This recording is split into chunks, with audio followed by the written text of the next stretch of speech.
Hey, welcome aboard, everyone. Gather up. Let's see. Are we working here? Yeah, we're working. All righty. Well, buckle up, Buckaroos, because this one's gonna be a wild one. Hello, everybody. Welcome aboard. It is your host, founder, and conductor on this wild ride, Demetrius Villa. And yeah, we are talking about the thing. We're talking about this thing today. Yeah. Gather about everybody. Hello, everyone. YouTube land out there. Hello, everybody in Discord. Yeah, this is gonna be we are gonna be unlike most every other show where we have a smorgasbord of different articles we're gonna go through. We're only gonna be focusing on one topic today, and this one being quite an extremely, I would say this one is something that we do have at least a chance of getting something done in a federal manner. I wouldn't say a big deal that we have, or let's put it this way. I wouldn't say a big chance that we have, at least a chance. Okay, because to make this certain to everybody, this is not a done deal yet. Okay, so everybody just calm down, because I know we can all agree this is a bad idea. An absolutely horrific, terrible, bad idea. For those of you who are just listening in and have no clue what the hell is going on, let's start this, and then we're going to bring in speakers into here. We're gonna make this quick, and we're going to bring everybody on here quick at about 8:15. So let's say that. All right. So Union Pacific and Norfolk Southern this week have announced officially that they are going to do a whole merger deal. Not good. Why is that? Well, these are two of the biggest Class 1 railroads. There are 5 Class 1 railroads left. These are 2 of the biggest ones. So we will then be left with 4 Class 1 railroads. And it will be the first railroad in the United States that will be a transcontinental railroad. Sounds cool. Unfortunately, both these railroads are probably some of the worst when it comes to use of precision scheduled railroading, which, as I've explained earlier, what precision scheduled railroading basically is finding the ways to go ahead and grind down the equipment, grind down your personnel as much as possible to maximize shareholder profit. We can go more into detail about that later on, but I'm just trying to summarize this in quick and dirty as possible. In fact, let's let the AI go ahead and summarize this. Union Pacific and Norfolk Southern are merging in an $85 billion deal. And note to self, no, this is not a done deal yet. So what needs to happen is the Surface Transportation Board, the STB, needs to go ahead and certify this. Now, that's going to take until about maybe 2027 or so. It's going to take a good while before the Surface Transportation Board goes ahead and either okays this or not. Now, the last time the Surface Transportation Board met to merge a massive railroad conglomerate in the past was with Canada National and Kansas Southern. Okay, so it's now CNKS instead of CN and KS. So now you have that going between Canada all the way down to Mexico.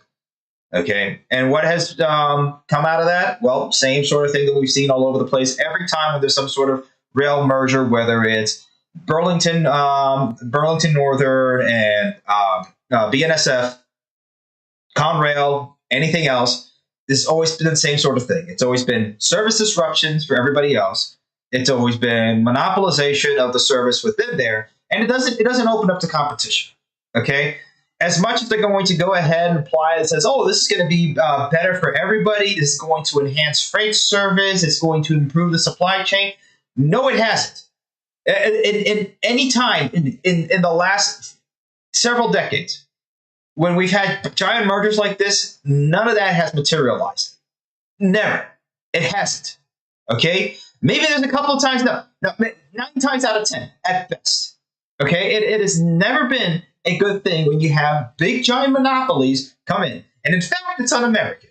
Okay? Having big giant nationwide monopolies. Okay? There's one thing to have local monopolies. Okay? Like, let's say an electric company or a small class 2 or class 3 that's, in your local area or something like that. Okay, that's fine. It's going to be a little bit silly to compete with 5 other electric companies in the same area for that quite sort of the same sort of thing.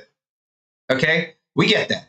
But when it comes to having a massive conglomerate across the United States, it has always been a bad idea. Always. It has never been good. So they're saying, and this is the same sort of thing. This is the same crap that they go ahead and promise. The combined company projects $2.75 billion in annual synergies within 3 years. What is, look, and this is coming from somebody in marketing. What the hell is annual synergies? This is a marketing gobbledygook. That means nothing. $85 billion deal. And you're going to project $2.75 billion within 3 years, including revenue growth and cost savings. Why are we doing this deal? The hell is annual synergies? This sounds like a made-up term. It's ridiculous. The whole thing is bad across the board, whether you're left-wing or right-wing. Okay, and most of us on this channel are pretty right-wing. This is a bad idea. This is an absolutely bad idea. Okay, and we know what's going to happen. We know what's going to happen. It's always been mainly for the shareholders. This is what's going to happen. Okay, UP will acquire NS in stock and cash transaction that values Norfolk Southern, which again, I know everybody's ticked off about this, but don't forget that Norfolk Southern, East Palestine, they are still have been skirting responsibility ad nauseum when it comes to East Palestine. This deal right here is going to guarantee a heck of a lot more East Palestinians across the country. That is what this deal is going to do. Because it's the same sort of thing, okay? Both these companies have been using precision scale railroading. Both these companies don't care what it's going to do. Already, the unions are saying, no, we're not going to do this, okay? And we don't typically agree with modern unions on the club over here. But, you know, broken clock, and honestly, they do have a point. I will get a little bit more into broken clocks later on into this, but this is absolutely nuts, okay? What is going on over here is nuts. And they're invoking, again, I didn't even mention invoking. They put it in the article. They're invoking President Abraham Lincoln, who created the Union Pacific in 1862 with the signing of the Pacific Railroad Act. And look, as somebody from the South, okay, maybe I don't have the best of intentions when it comes to Abraham Lincoln. I'll give him that. But I mean, to the point that you're going to go ahead and say, oh, this is a vision of a transcontinental railroad from 165 years ago, advances our safety. No. Service. No. And operational excellence strategy. No. And that's another made-up term, operational excellence strategy. Who came up with that? That has to be something. This is absolutely just ridiculous. I am confident this historic transaction will enhance competition to benefit customers. No, it won't. Communities. No, it won't. And employees while delivering shareholder value. Oh yeah, shareholder value. There you go. We found the truth. The truth is at the end of the sentence, folks. There we found the truth. We found it. There it is. It's at the end of the sentence. Shareholder value. There we go. Hooray! We found it. That's where it is. That's what it is. Okay. Look. All these time, every single time, the primary beneficiaries of this have always been the shareholders. Okay. Always have been. And who are we? I have to laugh because every time we do this sort of stuff, we know this. Okay, forget the stocks. Whatever. This is fake money numbers. Fake money numbers. Okay. You want to know who really makes money off of this? Let's go to the holders. Let's go to the shareholders. Who owns it? Before we even guess, we know it's going to be. Ready? It's going to be BlackRock, Vanguard, State Street. Ready? And go. BlackRock, Vanguard, and State Street. There you go. There's your shareholders. There's who's benefiting from this. There you go. Close to about 20% of the company. There you go. 10%, 7%. There you go. About 20% of the company, more or less. 25, closer, of the company, right there. There you go. That's who owns there you go, a quarter of Union Pacific. Okay. And BNSF is all Berkshire Hathaway, so we're not even going to BNSF there. It's owned by Berkshire Hathaway, so we already know how bad BNSF is. Okay, and then Norfolk Southern. I guess let's guess who. Ready? You'll be surprised on this one. It's BlackRock, Vanguard, and T. Rowe Price. State Street only has a measly 4%. There you go. Again, another 20 to 25% of the company owned by, just these four. You know, this is the same sort of stuff that we just keep going to. This is over and over and over again. We're expecting the definition of insanity. We're thinking, yeah, oh yeah, this is a great idea, and then it happens. They promise all this stuff. It's overpromise and severely underdeliver. At best, underdeliver. And then at usual and at worst, it's usually hurtful to everybody else, including Amtrak. And that's been also another big thing, is that this also causes a lot of service disruptions to Amtrak, which they don't care about any sort of passenger rail system. You want more passenger rail systems, you need to start breaking up the companies, because most of the progress and most of any sort of innovation is going to come from these smaller companies, i.e. the class 2s and the class 3s. You're not going to get any sort of, the only innovation that the class 1s mainly want to see is going to be shareholder value. That is the only innovation these guys want to see, is Green Line go up. That is it. They don't want to see anything else. Okay? It's always been a historical precedent of disruption and decline. Again, historically, it's always been Conrail, BNSF, the CSX NS split from Conrail. Okay, all these big mergers, that's all it's done. All it's done. Okay? There's nothing really good out of this except for more shareholder value. Okay?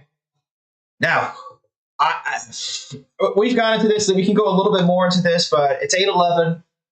Let's see if we can get through a little bit more of this, and then 8:15, I want to open up the phone lines, and we got to talk about this the whole entire way through, because this is not a good idea. Not a good idea. Not a good idea. The companies are targeting closing the transaction deal by early 2027. The deal includes a $2.5 billion reverse termination fee. Yeah, not good. They do not plan to use a voting trust, a common maneuver in prior rail mergers that allows the shareholders of the target railroads to cash out while the deal is under regulatory review. So they're not even, sorry, you're along for the ride. The STB rejected a voting trust in Canada National's ill-fated attempt to acquire Kansas City Southern Sport under the board's tougher 2001 merger review rules. Okay, so there's a slight chance that this can be stopped. A slight chance. But here we go again. This is from Union Pacific. This is from the speaking of the devil here. This is coming out from the $2.75 billion in annualized synergies. What are these synergies you're talking about? Oh yeah, we're coming together in synergy, and then we will save approximately $2.75 billion. This is some sort of silly. This is like Common Core girl math or something that they're putting into here. It's silly. The risk combined company will not realize the fact the benefits, cost, savings. And there you go. The cautionary note regarding forward-looking statements, basically saying we may be lying, we may not, but this is all fun and games. Look at this. Their own company is basically going ahead and putting in a disclaimer here, a legal disclaimer. The risk that the combined company will not realize expected benefits, cost, savings, accretion, synergies, and or growth from the transaction, or that such benefits may take longer to realize and more costly to achieve. So there you go. Even they know it's bullshit. That's what it is. It's look at this dude. It's bullshit. Oh man, yeah. Look, and we're not the only ones that say this. Rail Passengers Association expresses concerns over the UP-NS merger plans. More or less the same sort of thing that we've been saying. Jim Matthews saying the past decade has seen Class 1 railroads steadily losing market share to trucking in pursuit of shareholder dividends. Why? Because they keep crapping on their service, making it worse, so they can just go ahead and make it better for the shareholders. And it's going to be worse for Amtrak. It's going to be worse for everybody else involved in this. The onus is on this company to prove that this merger won't simply exacerbate these problems. They will. And we believe that this is a very high bar to clear. Yes, it is, because they're lying. And even they know they're lying. It's the same quote over and over again. They're lying. We know that they're lying. They know that we know that they're lying. Here we go. The past decade, as well, it's been good for Wall Street. It means worse rail service for passengers and shippers and the rest of the country. That's what we can say. Shippers and stakeholders skeptical of the UP-NS merger, as they should be. Not even the stakeholders can't get out of it. Here we are. Okay, among the first shipper groups to criticize the proposal was the American Chemistry Council. I'm pretty sure they've been having fun because Norfolk Southern has been basically it's the chemicals' fault. It's the cargo hold's fault. It's the car's fault. It's everything but Norfolk Southern's own fault. So yeah, I'm pretty sure they'd be ticked off because they know what's going to happen from this. In a statement released just hours after the merger announcement, the shippers group said it would actively oppose any further consolidation within the industry. The four largest freight railroads already control more than 90% of U.S. rail traffic, with two dominating in the eastern U.S. and two dominating in the West, the statement read. The impact of transcontinental merger between two of these railroads threatened to leave American manufacturers, farmers, and energy producers with even fewer competitive options to ship by rail. Many rail customers are currently dealing with high rates and unreliable service. Further consolidation within the rail industry is likely to make these problems worse. Hence why a whole bunch of people keep going to the trucking industry rather than what should be the most convenient and best use of energy, which is shipping by rail. But unfortunately, these stakeholders, knowing most of them, they don't really care about long-term benefits or costs. Okay, because most of them, and I won't. I can't play the song because YouTube will go ahead and get me, but I'll just play the little bit of it. There you go. Most of them are going to be in the grave pretty soon, so they don't care about the long-term consequences that this may do. They don't care. They're gonna go ahead. They're gonna take the money and then they're gonna go to. There you go. That's where they're gonna go. That's the same thing over and over again. The unions say it will oppose. There's been two unions now saying it will oppose the UP-NS merger. Smart Union will oppose when it goes to the Surface Transportation Board for approval. We approach this development with measured skepticism rooted in the real-world impact, there we go, such as consolidation could have on rail worker safety, service quality, and the long-term health of the freight rail industry. So yeah, it's bad. And then everybody else is also saying the same sort of deal online. When you go through all the comments anywhere, everybody is saying, I'm just going to pause it because this is just a Forbes article or Forbes video, just saying more or less the same thing we've been saying. Everybody is saying monopoly. That's all. That's what everybody's saying. Less competition means higher prices. Nothing's going to come from mergers. Just a bigger company wielding more power that hurts everybody. Yeah, it's a monopoly. That's it. That's basically what it is. Monopoly, monopoly, monopoly, monopoly. So yeah, that's where we're at. That's a little bit of what's going on. I'm going to open it up for everybody over here to go ahead and talk and say what they need to say, and then we can. Again, this is going to be a shorter stream because we just want to talk about just one thing here. You can hear me? Yep, loud and clear. Yeah, I'm going to mention something that I mentioned on the server a few days ago. And if they try this, there's a good old thing called the Sherman Antitrust Act of 1890 that might be enforced. Yeah, so there's a way that it can be stopped. Hello, can anyone hear me? Yep, loud and clear. We can hear you. Yeah, it should be stuff. I don't know if that's even going to be invoked because the Surface Transportation Board has been very lean and very lax with this. And with the current administration, I know at this point, Trump's kind of losing his mind. He's going to be, this is very good for the country. It's going to unlock endless synergy. Synergy, that's what the president is telling me of the company. Synergy is going to be great. It's going to be fantastic for America, and it's going to help make America great again. Excuse me, I'm going to take your taxpayer money over to Israel now because Netanyahu is a great friend of mine. He needs it. So yeah, that's what's going to happen, and that's what I'm worried about.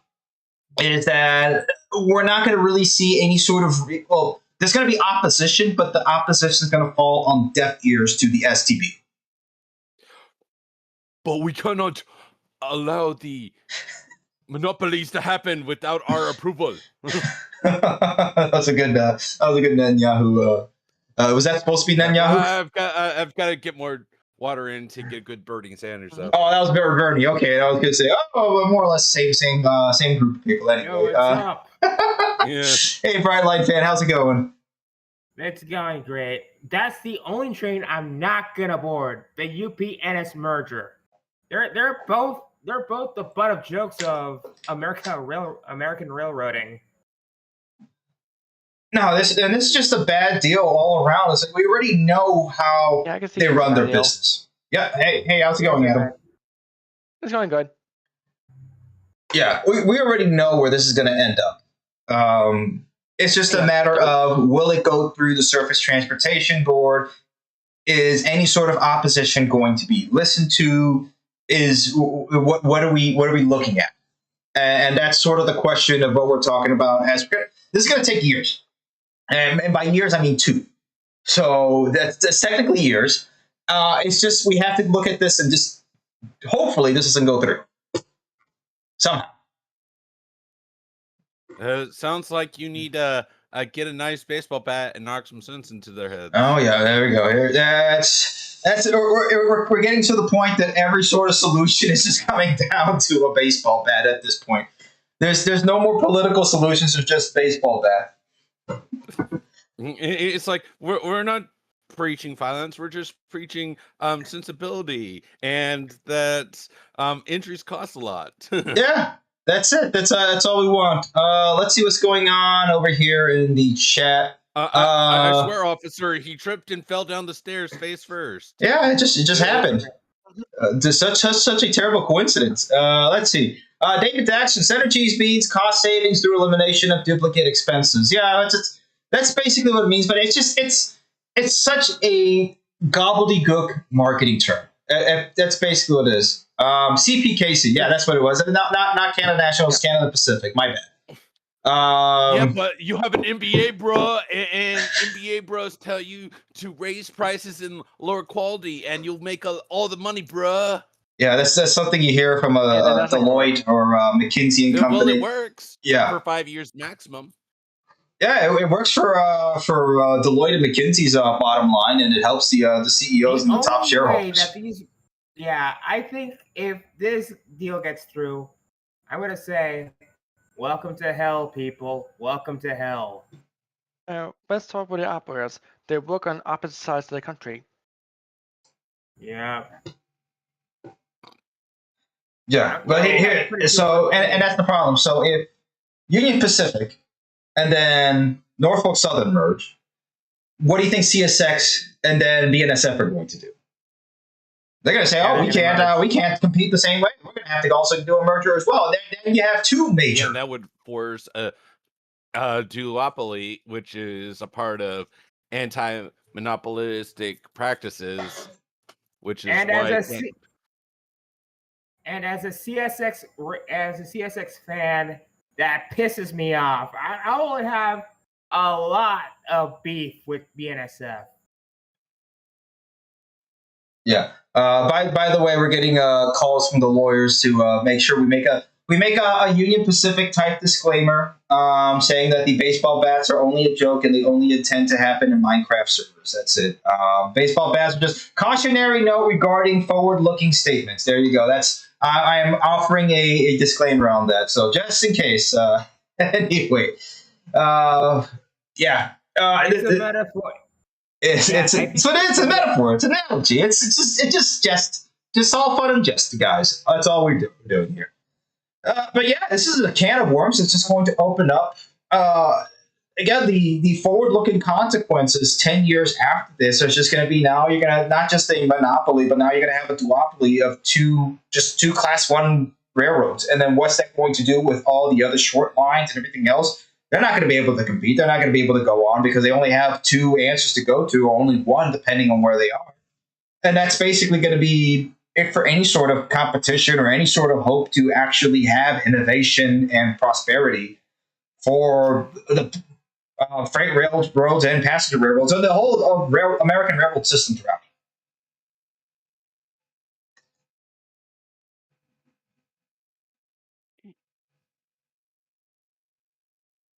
Let me see what else is going on YouTube. Let's see. Yeah. We need to find a way to get these companies to agree to ensuring passenger rail investiture is in place in exchange for allowing the merger, possibly some tax breaks for double tracking. Yeah, I doubt that's going to happen, Mom. We're not seeing that. Watch it fall short due to antitrust issues. It should fall short due to antitrust issues. I agree to our gaming, but I don't think we're going to see that happen.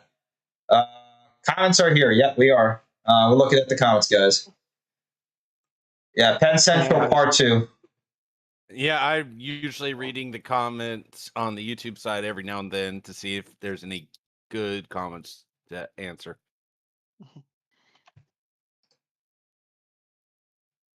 Yeah, but this. So looking at the timeline of what this is going to go through, so it's gone now to the Surface Transportation. It's going to take them a couple of months to get everything together, and then usually the process will be they'll start hearing things, or they'll start having the hearings, preliminary hearings. Then it'll go over to Congress, and then the Surface Transportation Board will basically yay or nay this merger. Anything we're missing there? Yeah. And Bushir is asking how the European freight rail work. Not the same here in the United States. It's considered a lesser form of rail. It exists. It's just not to the same extent as we have it here. But then again, their freight rail is better than our passenger rail. Well, we should look at the freight market up there. You can see there's not too many companies competing by each country. Yeah, no, it's flipped over there in Europe where because the states over there in the countries are smaller. You're going to have a different balance when it comes to trucking and it comes to rail freight, and you're going to have a hell of a lot more passenger rail in Europe. So it's not to the same degree that we have over here with freight railroads, where freight railroads are of any nation. America has the largest amount of freight railroad traffic anywhere else in the world, even more than China. But the difference with the United States is that it's overbuilt, and the freight railroads are, I wouldn't say overbuilt, but to the point that you just have these massive monopolies that have absolute control over everything, and they've been stagnant. That's the problem. They've been riding super high, and they've been stagnant. So we are seeing a point that they're going to come into a slow decline. Hence why they are trying to merge and monopolize as quickly as possible, because they realize that. They know that they're not going to have any sort of innovation. So the only way that they can be able to shake up the market and be able to consolidate more of the shareholder value is basically just by doing that, is consolidating and monopolizing themselves more and more. And unfortunately, this is what we've just been seeing post-World War II in the United States, as the railroad industry has seen a steady decline here in the United States. And the worst part about their decline is it's 100% preventable. The only problem is they have to make the financial investments up front in full and done in such a way that it can be somewhat financially feasible, which is not very hard to do, but that requires a lot of forward thinking and at least a 10-year plan. And a lot of the people in the C-suite can't think past the next quarter or two. Yeah, and that's the problem. If they don't do it well, they'll just flip out somebody. And honestly, the people in the sweet seat they're going to be the yes men. And once one of them goes out, they'll quickly go ahead and replace them. It's really the shareholders that are holding on to really most of the power. So it's BlackRock, Vanguard, and State Street, which owns both companies, by the way. So in a sense, you can already say, well, the entire freight road, Class 1 freight railroads are all owned by the same people anyway. So it's already a monopoly. It's sort of already operating as a monopoly. But now you're going to have all the operations now just in one. And it will stick with the Union Pacific name, not with Norfolk Southern. So it will just, Norfolk Southern will go into the grave at this point. I would like to have a word with Larry Fink, the shareholder, the owner of BlackRock, just to sell all these companies. They have way too much control over Wall Street right now. Yeah, that's you have that, and this is just indicative of a bigger problem in this country. This is not something that you're going to see in the big news or anything. It's not Union Pacific and Norfolk Southern. It's what's being talked about. But everything that's going on over here is indicative of all the same things we've been talking about in the club. It's the loss of value in America as a nation, and it's turned more into consumer culture and hence because people now don't feel any sort of real connection with the country anymore, you just have these mercenary corporations just come in, take control, and there's nothing we can really, realistically, within the framework of the politics anymore, really do anything to change this. And that's what we're stuck with. So it's not just Union Pacific. Let's look at BNSF. Again, you're going to see the same sort of people. Let's see, BNSF. So work here. Come on. It doesn't want to look it up. Okay, let's look up CSX. Come on, computer. Demetrius asked you a question. He wants an answer. There we go. CSX Corporation. All right, let's look at holders. And CSX is like the least bad of the class ones, but that's not saying much. There you go. Same people. BlackRock, Vanguard, State Street. Same people. Oh, and JP Morgan is still in the top 5 for most of them. Yeah, there you go. It's all the same financial institutions that own all of this. And this is the bigger problem that we're seeing across the board. Can we find some sort of way to make sure that the whole entire country of the United States doesn't just fall into the hands of just 3 large financial institutions or several large financial institutions? And unfortunately, we don't really see a way out. And this is why we're just going to continue to see this sort of stuff. Maybe this will stop, and I think it will. Funny enough, following the rule of Cramer, Jim Cramer, funny enough, believes that Union Pacific deal won't see competition, and he says that this will go through. He says, I think they have a feeling that this one's going to go. So if Jim Cramer says it's going to go, we have hope, guys. We have hope. It may not happen. Just following the inverse Cramer rule right there. So there you go. That may be something. But speaking of a broken clock, that is right twice a day. Speaking about CSX, CSX does not want this merger to go through. Oh no, because then they'll be forced to go ahead and start inking a merger with BNSF. But here we go. Look, he says. Let's see. I would argue if you think there's going to be big reindustrialization, Carl, you do want it. They're quoting him from whatever he's saying, so that's why it sounds super disjointed. It makes sense to have this type of seamless rhythm. The rails are, look, I think we all wish we didn't, that we had more rails in this country. That's it. That's basically there you go. That's the sensible quote over here from Jim Cramer. Even Jim Cramer believes we need to have better rail in this country. So there you go, broken clock that's right twice a day. But if he thinks it's going to go through, we have hope that it probably won't go through following inverse Cramer. So there we go. That's a bit of hope for everybody there. Are you going to put the inverse Cramer betting odds on? At some point. You may do that. Let me see. Adam Bucer asks, does UP know the lines east of the Mississippi River? No, they do not. Yeah, that's why they're going to go ahead and buy up Norfolk Southern. So they go ahead and now they have both companies combined. Yeah, the unions are going to be absolutely against this. I'm pretty sure there's going to be a heck of a lot more organizations coming out against this. Again, my big concern is going to be the lobbyists within D.C. They're already sitting there on K Street. They already have their marching orders. They're already probably have already have gone out with insider trading deals for everybody in Congress, including people who are on sitting. Speaking of who is sitting on the Surface Transportation Board, let's go ahead and look that up. Here we are talking all about all this crap, and we don't even know who's on the Surface Transportation Board. Let's go ahead and figure out who that is or who they are.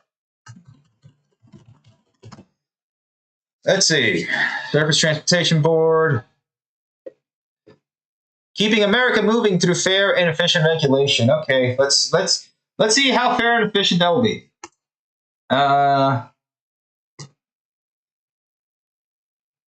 Patrick Fuchs, who we talked about before on this channel. So let's see, because he's been very on board with innovation within the railroad industry, and it's been kind of tough in the sense that he wants to see better from the railroad industry. But let's see. Proceedings and actions, decisions, filings. Let's see the filings. Alrighty, search STB records. Let's see if you can search the filings.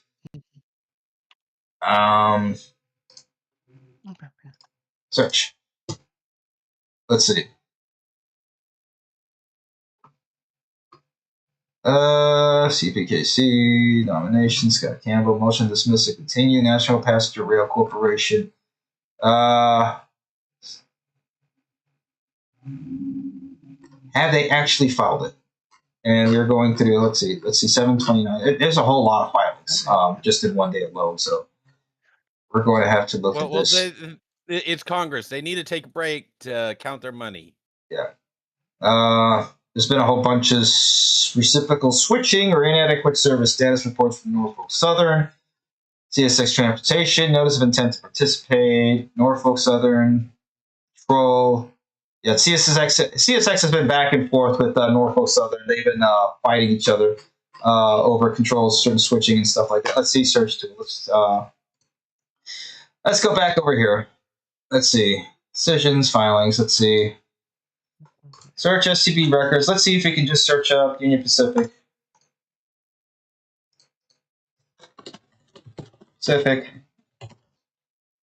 Norfolk Southern. Let's see what happens when we go ahead and search that. Nothing. Okay, let me just put Union Pacific. Let's see. Search. There we go.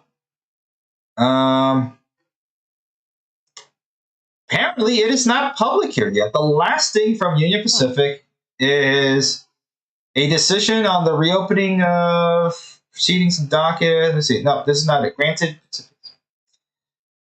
Yeah. Railroad abandoned an exemption in Miami County, Kansas. There tends to be a lot of Miami counties within the Midwest, ironically enough. Yeah, that is the last decision from Union Pacific. So I don't think it's even here on the Surface Transportation Board website. We do see the CPKC merger oversight, but not for that. So yeah. But there here might you go. Be a chance that they brought it up, but it was brought up after Congress went into recess for the summer. That's probably possible. I think that could be it.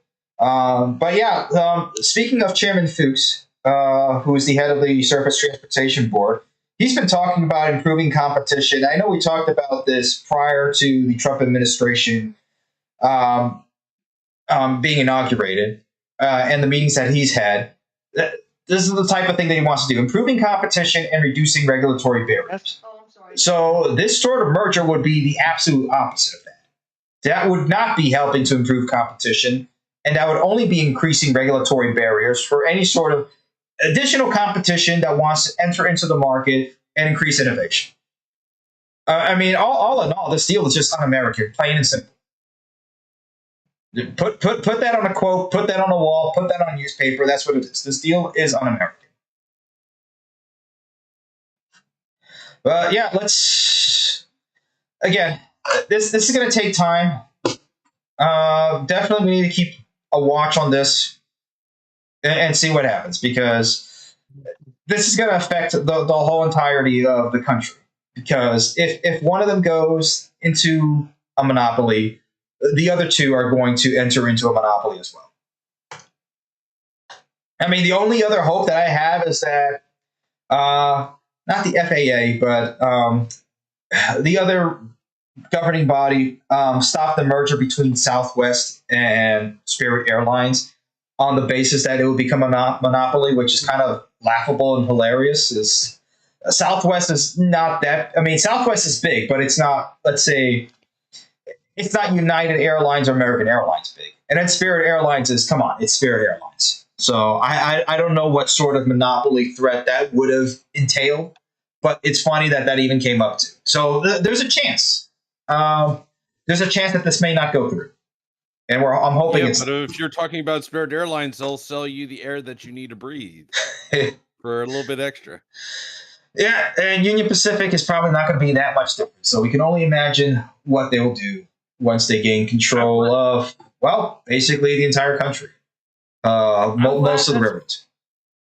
I'm glad that Spirit Airlines did not merge with JetBlue Airways. Let's just. Oh, was JetBlue? Yeah, never mind. Not Southwest. Oh man, I'm 0 for 2 when it comes to the merger names now.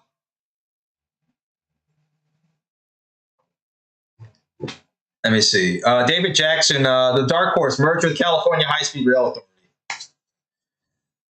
That would be. Oh man. I bet the NSF does not know the New York area with low bridges and all electric lines. Yeah. Look, I think we're going a little bit too out of the way over here. Railroads should not be in Wall Street. Yeah, that's always been a thing since the beginning of the railroads here in the United States. I mean, look, if you want to look back to history, hey, J.P. Morgan Chase owns a part of CSX. Yeah. J.P. Morgan was probably one of the ones that helped to finance and build the railroad, for better or for worse. Was it needed at the time? Yes. But there are still some ghosts of that are still haunting us from that time. And definitely the monopolistic part of it is definitely still around and kicking. Ironically, there's a lot less competition now than there was back in the time of J.P. Morgan. But anyway, guys, alrighty, this has been a bit of a quiet one, and I know we've been talking about this mainly for the majority of the stream. Any other news that we want to go ahead and talk about? Because I know it's Thursday. I know not most of us aren't online tonight, but again, wanted to talk about this, and I think that this just this topic deserves its own stream, and I think maybe doing these one topic streams do better. Yeah, I'm looking at the YouTube comments to see if there's any good ones, but I haven't seen nothing many. yet.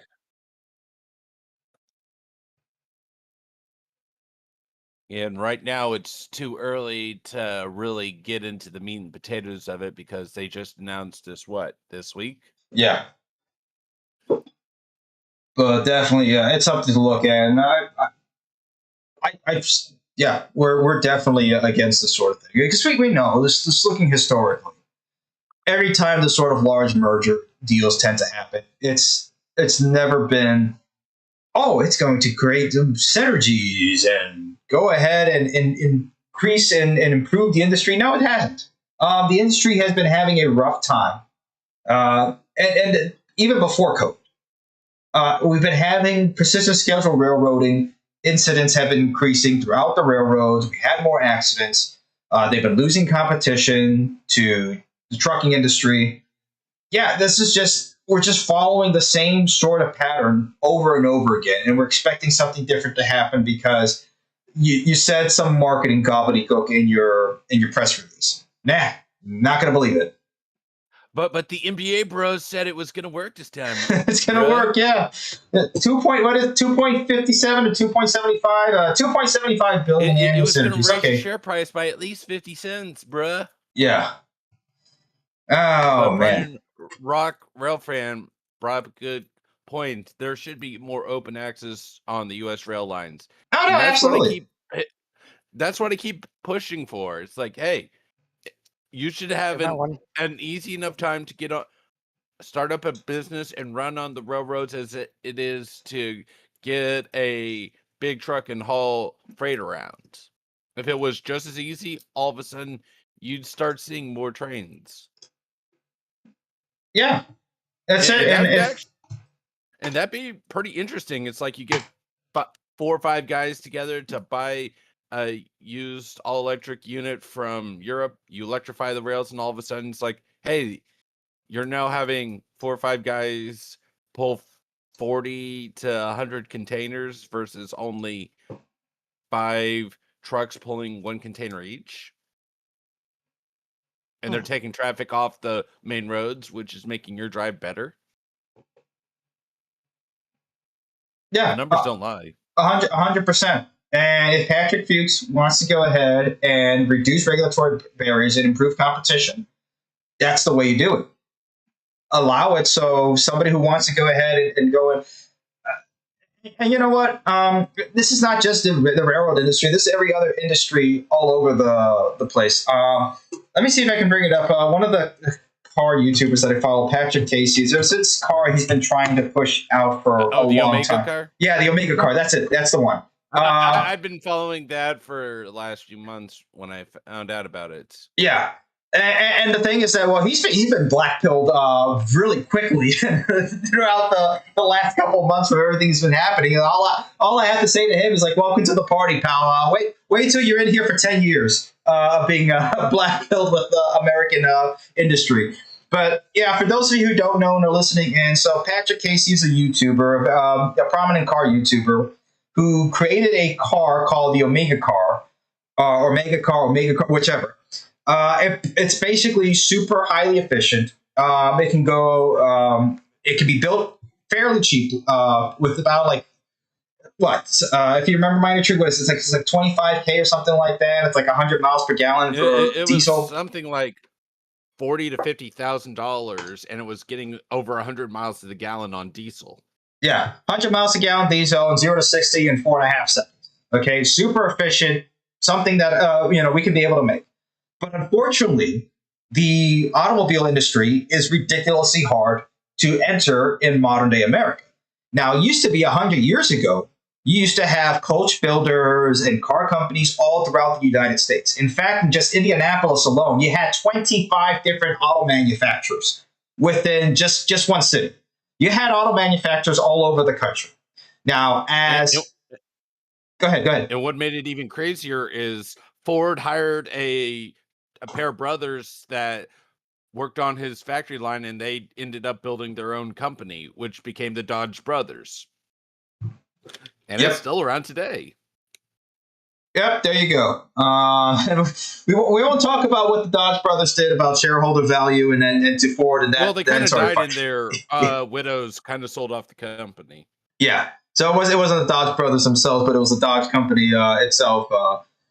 But the point that I'm trying to bring up, and that you're trying to bring up as well, is that there used to be a time in American history that used to, if you had an idea, you had the wherewithal, and maybe a little bit of money here and there, you could be able to take a crack into the industry. Today, that's more or less impossible, which is why the only sort of innovation or the only sort of startups you see is an app or this or that, because entering into any other industry is nigh impossible with the infinite amount of regulations that are in place to bar you from entering into the industry. Many of those regulations being bought and paid for and lobbied by the same corporations that have made their way through the industry and are now barring any sort of competition to come in. And that is the problem that we're seeing across the board in the country. Well, they built their companies up, and then they dug out the entire hill below them, and then they pulled the ladder up behind them. The ladder pullers. There you go. It's the ladder pullers from there you go. It's the ladder pullers. Yeah, and that's unfortunately what's happening in this country. I kind of made this joke before, like years ago, and I'll make it again. So I don't know if you guys have seen Zorba the Greek, but there's a spoiler alert for the movie. Anyway, go watch the movie regardless. But there's this old expat woman living in the Greek village that they're in, or whatever, and she has no kin, no next of heir or whatever. And according to Greek law, that if nobody has any next of kin, the government is just going to take away your estate or whatever. And it takes a couple, several hours or whatever for the government to go ahead and just take everything in. So the whole entire village is waiting. This woman is on her deathbed.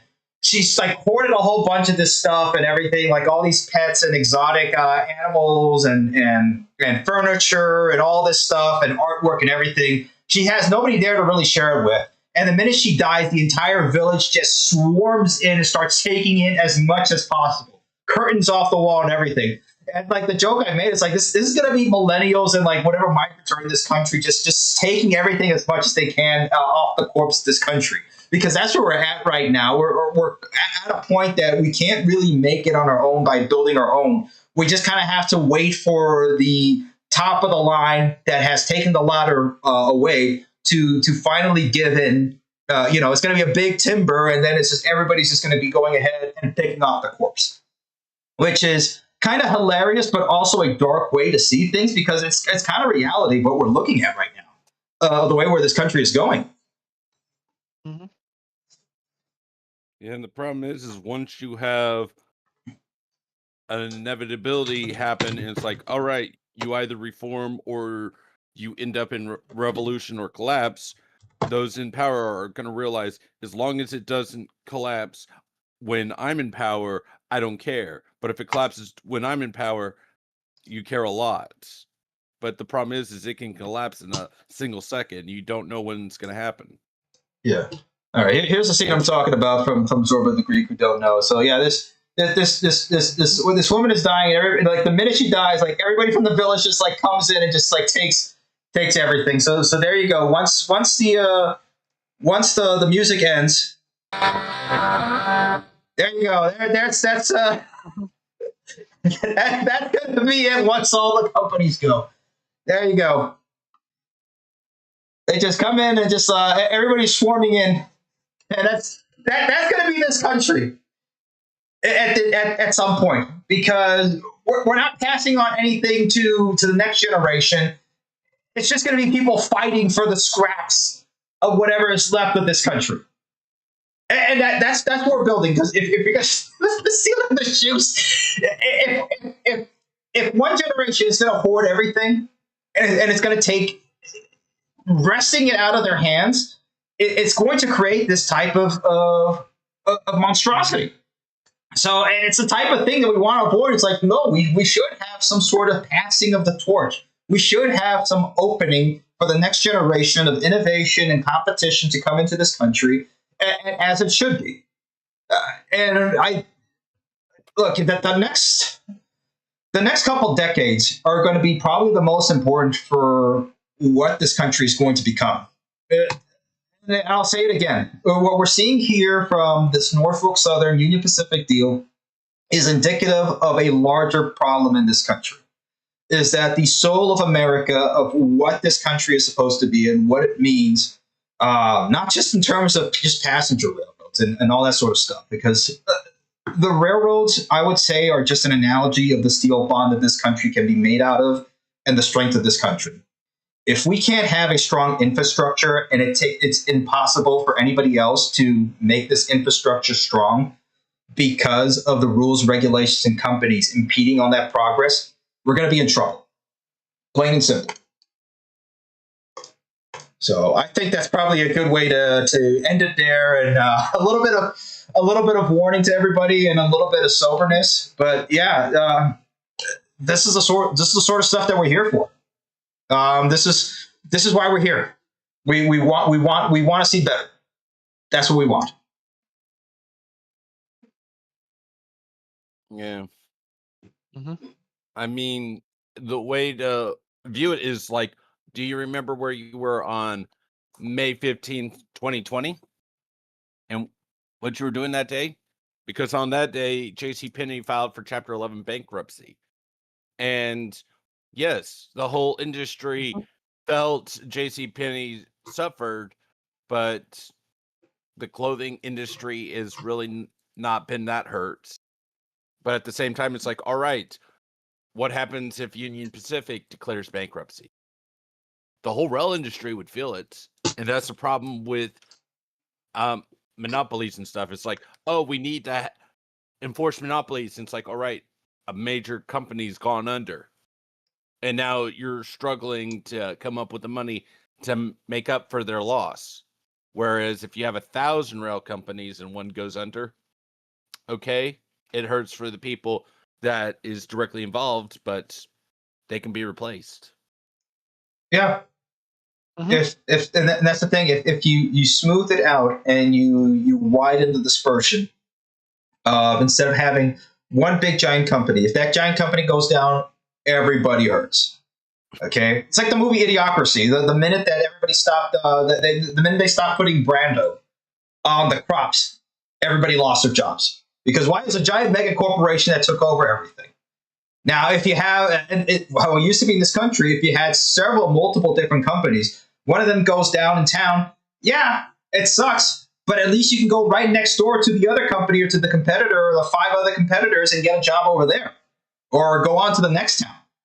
And at least Or having that sort of, yeah, go ahead. If you set up the regulations just right, it's like all those who want to create their companies can do so with as least amount of issues as possible, and they can start their companies either the same week at worst or the same day at best. And then those that want a job, well, if you're having hundreds of people start their own companies, you've got jobs to choose from, and all of a sudden there's not enough manpower going around. So all of a sudden more jobs being created means those who want to create the jobs have to pay more in order to either get employees to begin with or keep their existing employees. Yeah. So all of a sudden that helps everybody out. But no, I'm asking for way too much. No, can we just imagine a time where you don't have to go ahead and do 1,000 different 1,000 different applications asking for the same sort of stuff for a job, only to get ghosted on basically most of them, and then you get one that answers back. You have 2 interviews that are ridiculous, and then 5 weeks later you found out, oh, unfortunately, we you weren't the right pick for us. And then the job will go right back up onto the job board, and then they'll keep doing that for like 3 more months, cycle through it. And then all of a sudden, they'll go to the Labor Department and ask for an H-1B visa. This is the type of stuff that it completely angers me. It's like, yeah, we can have a better type of way for business to happen here in the United States. We can have a better economy where young people can be able to go ahead and get a job rather quickly and be able to have upward mobility. That's what having good infrastructure is. But they want to set it up so you have to have at least a master's, preferably a doctorate, in order to get a minimum wage job. Yeah, you have to be right out of college, but you have to simultaneously also have 10 years of experience for an entry-level position.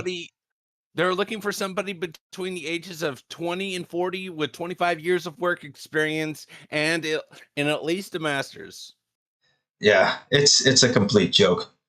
Oh man, guys. Yeah, look, we're up against several different dragons over here. It's not just the double dragon of Union Pacific and Norfolk Southern. It's multiple dragons that we are dealing with here in this country.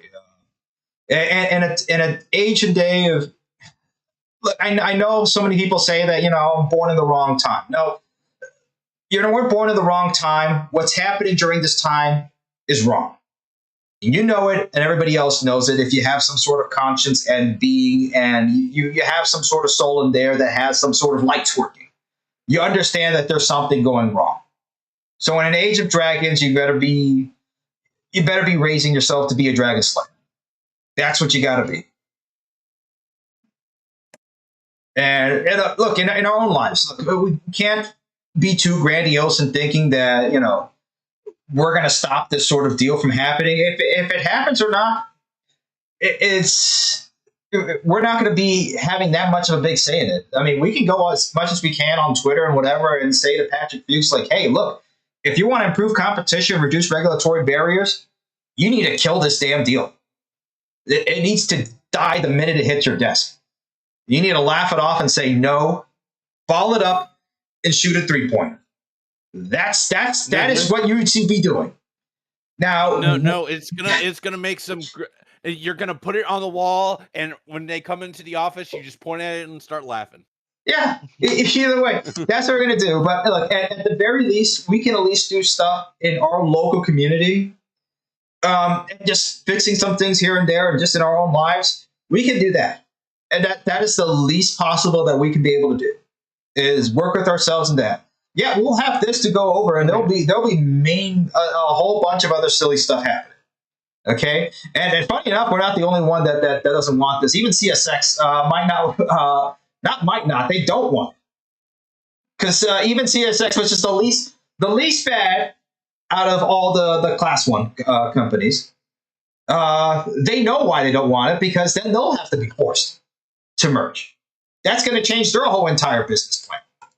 So, yeah, who knows? We may have unlikely allies in unlikely places. So I think that's a good way to go ahead and end it, guys. Okay. All right. Unless anybody else, any last words anybody else wants to go ahead and opine in? More. Yeah, sure, go ahead. I did put some posts. Wait, did you put a post somewhere? Yes, in Discord. All right, hold on, let me see. Discord or... Let me see.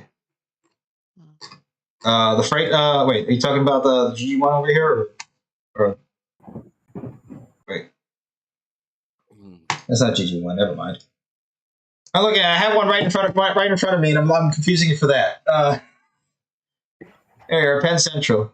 Yeah, electric freight rail. I mean, what's hilarious?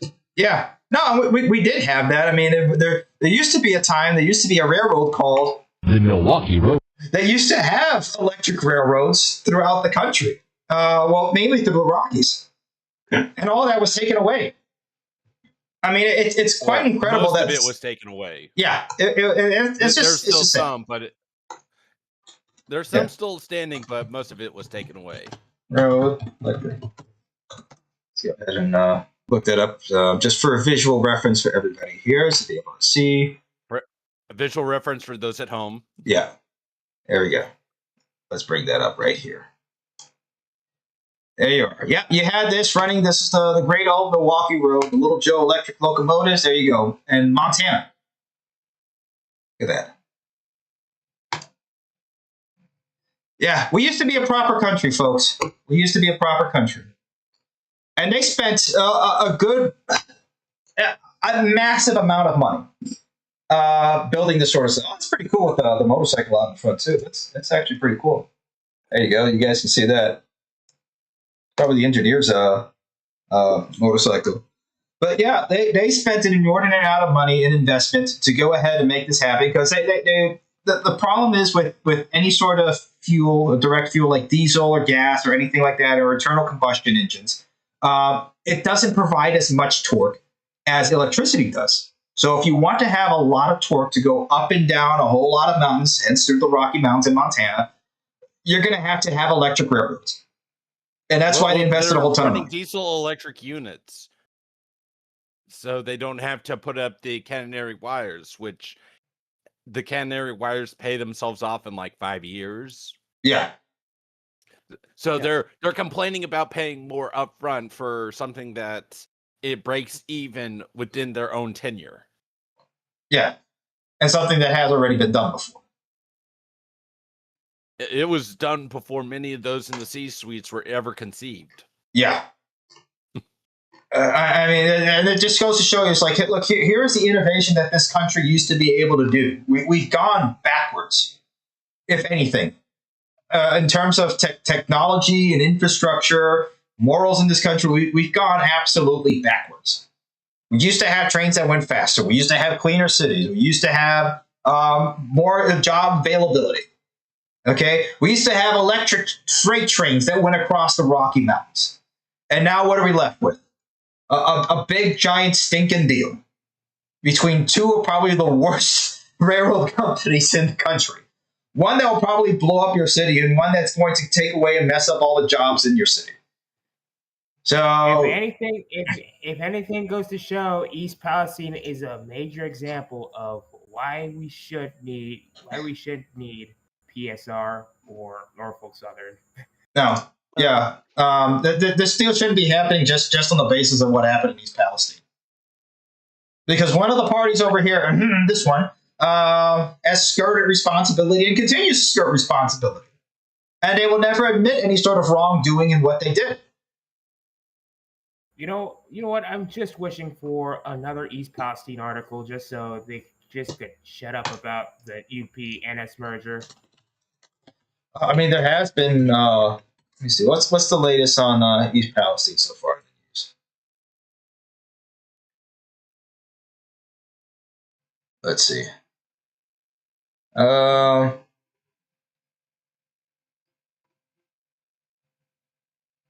Let's see. Nothing here from Norfolk. Norfolk Southern mergers talks in Pacific. That's actually from the East Palestine.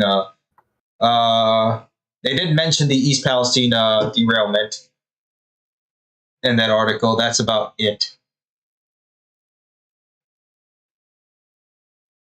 Pittsburgh Union progress. Power of the rail industry looms over stalled train safety bill that could prevent another East Palestine level disaster.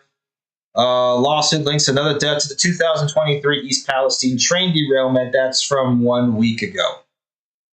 Another lawsuit blames Norfolk Southern East Palestine, Ohio train derailment for death of Cheryl Rausch. So,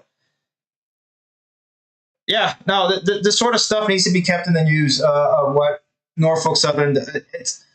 Look, it has. What happened was what happened, and it's terrible, and it's absolutely atrocious. The cherry on top of all of that is that Norfolk Southern just keeps skirting responsibility of this.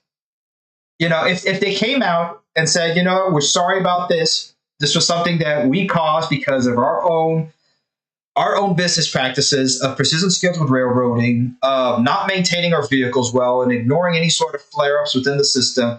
This was our fault. We apologize.